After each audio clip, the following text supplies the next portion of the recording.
चर्चा करेंगे। हम हमारे संस्था के जो 4 प्रोडक्ट है उनके ऊपर भी कुछ बिंदुओं के ऊपर चर्चा करेंगे। बट सबसे पहले हम चर्चा करेंगे जितनी भी कंद वर्गीय जो फसल है उनमें क्या क्या कॉम्बिनेशन लगता है, किस समय लगता है, कौन से प्रोडक्ट का कब स्प्रे करना है और कितनी मात्रा में स्प्रे करना है, इन सभी बातों को हम इस सेशन में समझेंगे। तो मेरा मतलब सभी फाइटरों से या जितने भी किसान बंधु हमारे जुड़े हुए हैं उन्हीं से एक ही रिक्वेस्ट रहेगा कि इन कॉम्बिनेशन को एक बार नोट जरूर करें। अगर हम नोट करेंगे तो आने वाले समय हम उनको देख के हमारे जितने भी किसान के पास हम जाएंगे, जितने भी फाइटर है, हम उन किसानों को उन चीजों के बारे में जानकारी अच्छे से दे पाएंगे, जिससे कि हम किसी के सामने अगर जाए तो हम उनसे डिमोटिवेट होकर नहीं आए, हमेशा मोटिवेट रहे, नेगेटिविटी हमारे मन में नहीं आए, या किसान हमको यहाँ न बोले कि यार ये प्रोडक्ट बेच रहे सिर्फ इनको अन्य नॉलेज नहीं है, ज्ञान नहीं है। तो इन सर थोड़ा सा ना आप नेटवर्क का देख चीजों लेना अपना ना, नेटवर्क थोड़ा तो वॉइस आगे हम फ्लैक्चुएशन अगर हो बढ़। रहा है लाखन सर। नेटवर्क का थोड़ा देख लेना, जी सर, वॉइस वॉइस का आवाज क्लियर फ्लैक्चुएशन हो नहीं रहा है है क्या? ना। जी जी जी।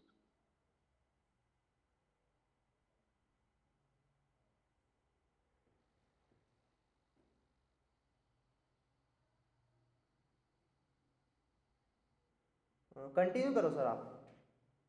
आ रही सर आवाज? आप हाँ अभी ठीक है, बहुत आवाज आ बढ़िया रही है? शानदार। बहुत शानदार आ रही।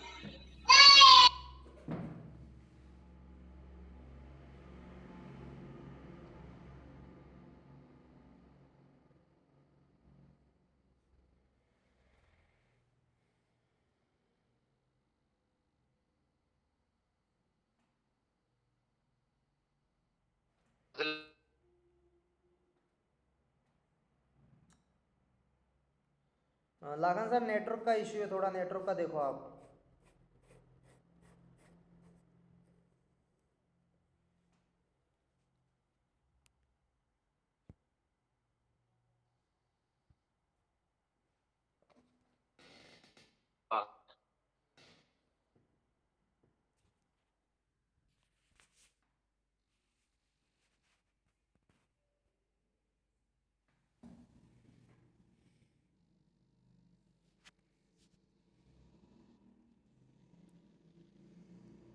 लाखन सर आवाज़ नहीं आ रही है नेटवर्क का, कहीं भी कुछ करो, छतों पे चढ़ जाओ, ऊपर हेलो पेड़ों पे चढ़ जाओ। हेलो हाँ अभी ठीक है। हेलो। गाड़ी में ही बैठना पड़ेगा।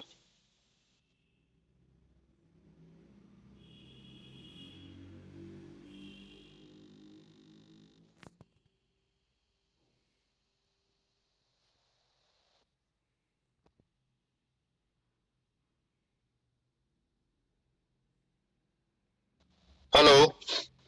हाँ सर बोलो। अब विजिबल है सर आवाज? हाँ अभी ठीक है, अभी ठीक है, कंटिन्यू करो।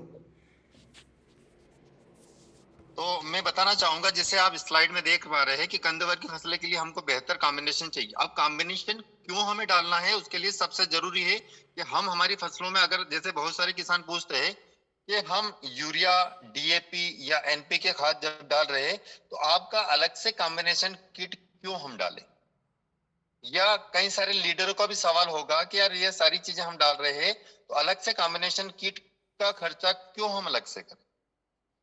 तो मैं बताना चाहूंगा कि अगर हम जैसे मान के चलो एनपीके डाल रहे, यूरिया है, डीएपी, अन्य एमओपीए है, तो उन चीजों का अगर हम कॉम्बिनेशन देखें या माइक्रोन्यूट्रिएंट्स की कमी देखें, या फिर अगर देखें न्यूट्रिशन मतलब पोषक तत्वों की, अगर मेन फसल जितनी भी हम लगाते हैं टोटल करीब करीब 12 प्रकार के पोषक तत्वों की आवश्यकता उनमें पड़ती है।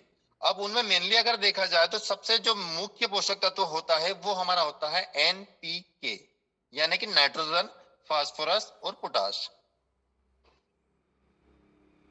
ये 3 पोषक तत्व है जिनके माध्यम से, या अगर कहा जाए तो इनकी आवश्यकता हमारी फसलों में सबसे ज्यादा मात्रा में होती है। अब आगे हम स्लाइड के माध्यम से अगर देखें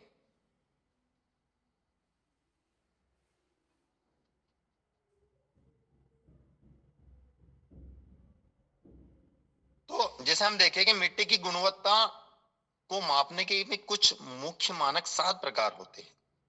सबसे पहला अगर देखा जाए तो हमारी जो जमीन है, आज अगर देखा जाए तो जैसे स्लाइड में आप देख रहे हैं कि पोषक तत्वों को पकड़ कर रखने की क्षमता, तो आज हम जितनी भी मार्केट के रासायनिक फर्टिलाइजरों को यूज कर रहे हैं काफी लंबे समय से, तो जो पोषक तत्व उनके माध्यम से मिलना चाहिए, जो जमीन हमारी उसको पकड़ने की जो क्षमता होनी चाहिए, वो बिल्कुल खत्म हो चुकी है। आगे हम देखें पीएच जो लेवल होता है, आज हमारी जमीन का पीएच लेवल बिल्कुल जीरो हो चुका है। मतलब यानी कि जो हमको चाहिए होता है पीएच लेवल जमीन का 6.5 से 7.5 होना चाहिए, आज अगर हम देखें तो लगभग 9 तक वो पहुंच गया है, जिससे हमारी जो जमीन है वो क्षारीयता की ओर बढ़ने लगी है। फिर हम देखें जल धारण क्षमता। पहले जल धारण क्षमता की अगर हम बात करें, एक बार जब हम पानी हमारी जमीन को देते थे तो लगभग 20 से 25 दिनों में या 20 दिनों के बाद में पानी डालना होता था।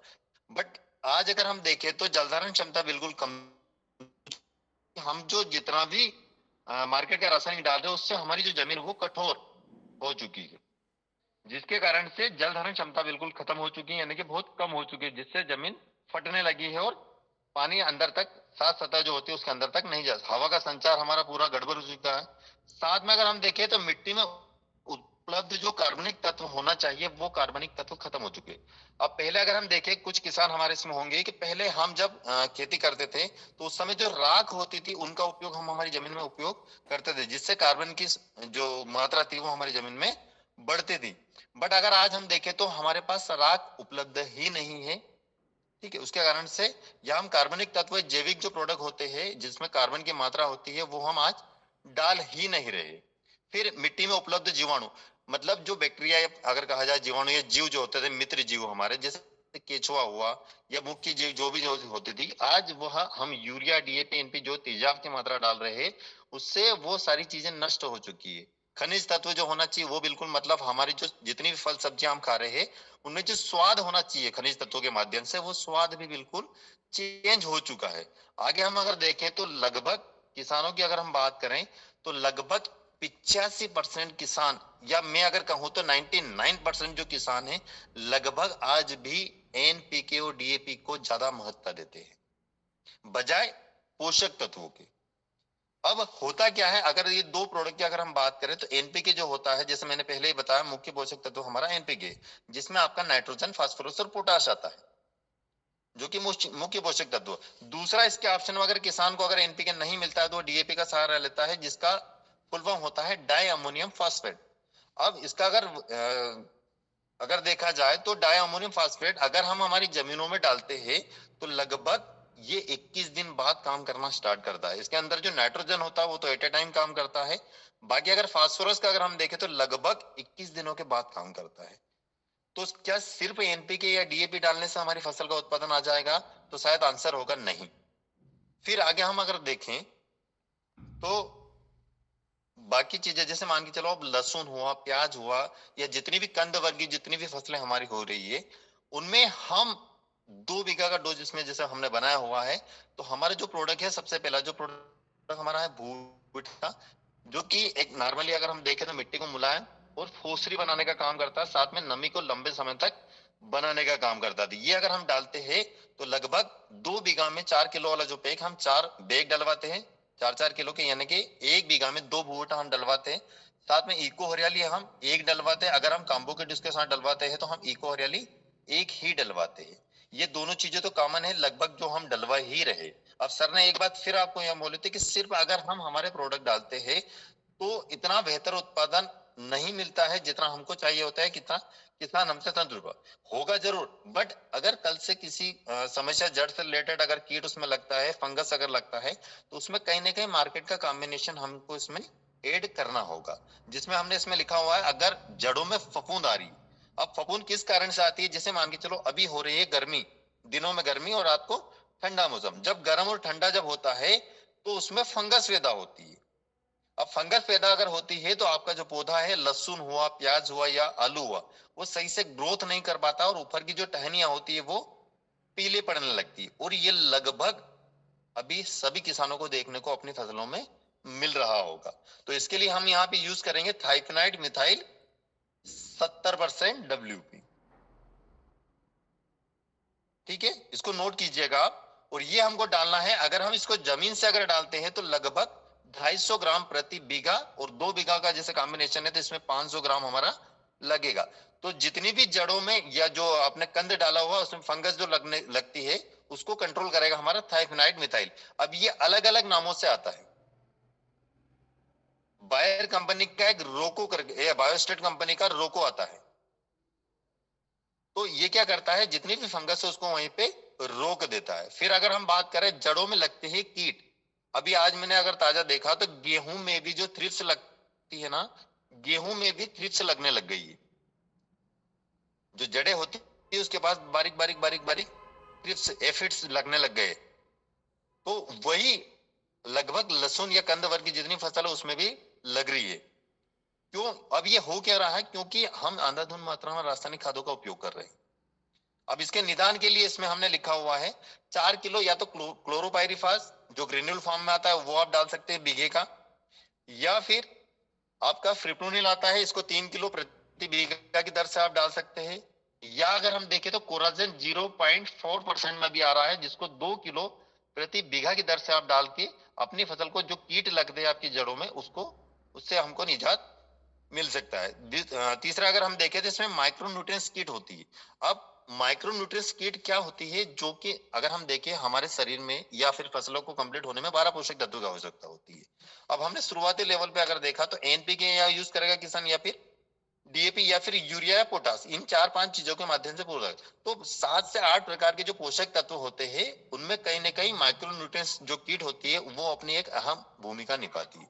अब माइक्रोन्यूट्रिएंट्स किट में होता क्या क्या है, एक आपका जिंक सल्फेट होता है, मैग्नीज सल्फेट होता है, मैग्नीशियम सल्फेट होता है, बोरोन, आयरन, मोलिब्डेनम, कॉपर, ये कई सारी ऐसी चीजें होती है जो कि हमारी उस कंद वर्गीय फसलें के उत्पादन बढ़ाने में काफी सहयोग करती है। अब जैसे हम जिंक सल्फेट का अगर हम देखें तो अभी जो ठंड का जो मौसम है इसमें क्या होता है, अगर जिंक सल्फेट की कमी होती है आपकी फसलों में तो ऊपर की जो टहनियां होती है, जो पत्ते कोमल पत्ते होते हैं वो पीले पड़ने लगते हैं। साथ में जिंक सल्फेट आपकी जो फसल होती है ठंड के मौसम में उसको रोग प्रतिरोधक बनाने में सहायक होता है। साथ में मैग्नीज की अगर हम बात करें तो ये प्रकाश संश्लेषण का काम करता है। मैग्नीज की अगर हम बात करें तो ये प्रकाश संश्लेषण साथ में पौधे को ग्रोथ और क्लोरोफिल की मात्रा बढ़ाने में काम करता है। आयरन की अगर हम बात करें तो ये पीलापन जितना भी आता है, जैसे गेहूं अगर हुआ या लहसुन हुआ तो उसको पूर्ति करता है आयरन हमारा। जिंक सल्फेट की अगर हम बात करें तो गेहूं की जो फसल होती है इसके साथ में, जैसे अभी गेहूं भी लगा हुआ है तो उसमें भी टहनियां जिनकी पीली होती है, या फिर गेहूं लास्ट में जब उसका जो दाना होता है वो पतला पड़ता है, वो भी जिंक की कमी से ही होता है। साथ में अगर हम बात करें इन सभी डालने से सारा काम हो जाएगा तो नहीं, इनके साथ भी आपको जो मार्केट का रासायनिक फर्टिलाइजर है, हाँ उसकी मात्रा आप 10 से 20% तक कम कर सकते हैं, पर उसको डालना अनिवार्य ही रहेगा आपको। 50 किलो एनपीके ले ले इन सारी चीजों के साथ, और अगर यूरिया अगर हमको डालना है तो 2 बीघा में आप 1 बोरी या 2 बोरी ज्यादा ज्यादा डाल ले। और ये चीज जितना भी आपको फर्टिलाइजर या खाद डालना है वो लगभग 45 दिन के पहले पहले आप डाल सकते हैं। उसके बाद में कोई सा भी फर्टिलाइजर आपको अपनी जो कंद वर्गीय फसल है उसमें नहीं यूज करना, ज्यादा ज्यादा 50 दिन। अब होता क्या है, किसान हमारी फसलों में ग्रोथ के लिए, हरापन देने के लिए 2 महीने, 2.5 महीने, 3 महीने तक की जो अवस्था होती है तब तक इसको यूरिया देता। अब यूरिया देने का नुकसान क्या है, जब लास्ट तक हम यूरिया देते हैं तो हमको हरापन या पौधे की जो उठाव या ग्रोथ है वो तो बहुत अच्छी दिखती है, बट अगर हम उसका स्टोरेज करते हैं तो स्टोरेज जब लास्ट तक लंबे समय तक, जैसे पिछले साल का कई सारे किसानों ने अभी तक भी स्टॉक किया हुआ है। अब जिन्होंने यूरिया मात्र 60 या 50 दिन की अवस्था तक दिया था उनका कंद आज भी मजबूत है और ठोस है। और जिन किसानों ने कैल्शियम नाइट्रेट या फिर यूरिया 2 महीने के बाद भी दिया था उनका कंद कहीं ना कहीं कम, उसका वजन जो है काफी गिर गया और सूखने लग गया था। तो जो कॉम्बिनेशन किट हम डालेंगे इसमें आपको अलग से बाकी और कोई चीज अन्यथा ऐड करने की जरूरत नहीं। इसमें सल्फर भी ऑलरेडी, जो सल्फेट जो लिखा हुआ था मैग्नीशियम सल्फेट, जिंक सल्फेट, इसमें सल्फर की मात्रा ऑलरेडी कंप्लीट है। तो इन चीजों के माध्यम से हम हमारी फसल का उत्पादन अच्छा और लंबे समय तक उसको स्टोरेज कर सकते हैं। आगे हम देखें तो स्प्रे वाली जो बात आती है, अब स्प्रे जैसे इसमें लिखा हुआ है पीजीपीआर और एग्रो 90। अब अभी बहुत सारे किसान ऐसा है कि हमारी फसल जैसे पीली पड़ रही थी, उसको अच्छा अगर ग्रोथ देना है तो किसानों ने क्या है, पीजीपीआर भी उसमें ले लिया, 2 बीघा में 1 ले लिया, इको हरियाली भी 1 ले लिया और एग्रो 90 भी पूरा 1 ले लिया। तो ये बिल्कुल गलत डोज है, और अगर कहा जाए तो ये ओवर डोज हो चुका है। इको हरियाली अगर आपको यूज करना है तो लगभग 45 दिन के पहले पहले आप यूज करिएगा उसको।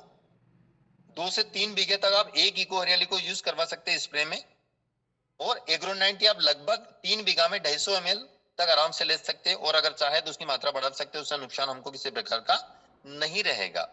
और अगर हमको कीटनाशक या फंगीसाइड का स्प्रे अगर हमको करना है लहसुन में, या उसके जो कंद जब बनने लगता है उस समय इसका स्प्रे हमको करना है, उसके पहले लहसुन या कंद वर्गीय, जैसे आलू में तो जल्दी स्प्रे होता है, ये लहसुन और प्याज की अगर हम बात करें तो लगभग 2 महीने के बाद में हमको लहसुन की फसल में स्प्रे करना स्टार्ट करना है। क्योंकि अगर जल्दी अगर हम स्प्रे करेंगे तो हो सकता है कि जो कीट है वो आपकी फसल पे जल्दी आएंगे, और आपको बार बार हर 8 दिन 10 दिन 8 दिन 10 दिन में स्प्रे करना होगा। तो इसलिए लगभग 2 महीने के बाद ही हमको पीजीपीआर का इस्तेमाल भी करना है।